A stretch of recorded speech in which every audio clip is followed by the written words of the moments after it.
Joe Biden's so-called America is Back foreign policy plan is already looking like a complete and total joke.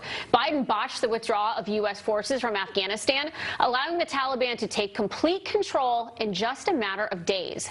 Biden's Afghan mess is also a failure for the media who propped him up. Remember how they endlessly screamed that Donald Trump was destroying the U.S. global reputation, pretending Biden was some type of savior? Well, Joe has now managed to shame our country in just a matter of weeks, with some experts raising a red flag that our adversaries will capitalize on the chaos, warning the U.S. has tarnished its credibility with allies like Taiwan and Hong Kong.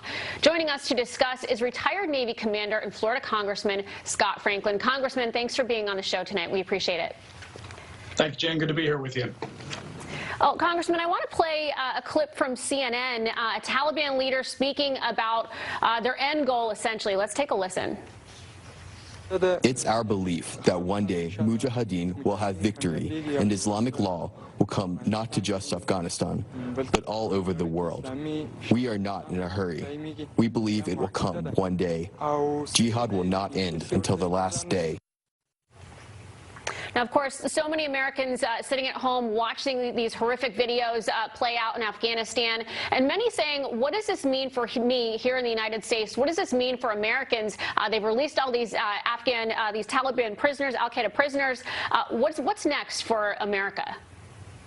We should be very concerned. I mean, this is exactly what our adversaries have hoped for. That's what they expected, and sadly, that's what they've gotten. I'm angered, I'm frustrated, incredibly disheartened at how rapidly this situation has changed, but it's completely of President Biden's own infliction.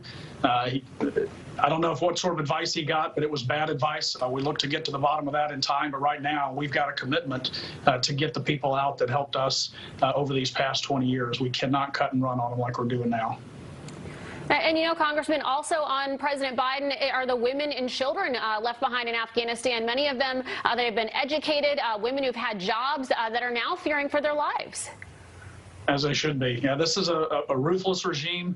You know, some are saying that this is not al-Qaeda, this is Taliban. These are all terrorists. They brutalize their people. They have before, and they will continue to do so. And we've set them up for it.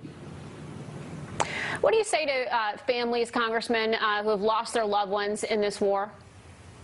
That's a tough one. You know, it's you look back now over the past 20 years and the thousands of lives that we've lost, and it's not just American lives. You know, for every American life, there have been a couple of dozen Afghani lives. So for the president to say today that the Afghanis don't have the will to fight and basically imply that they're cowards, it's shameful. For a man who has never spent one day in uniform in his life serving any country, much less the United States, it's just shameful that he would say things like that. But these people have a right to live to be in fear now.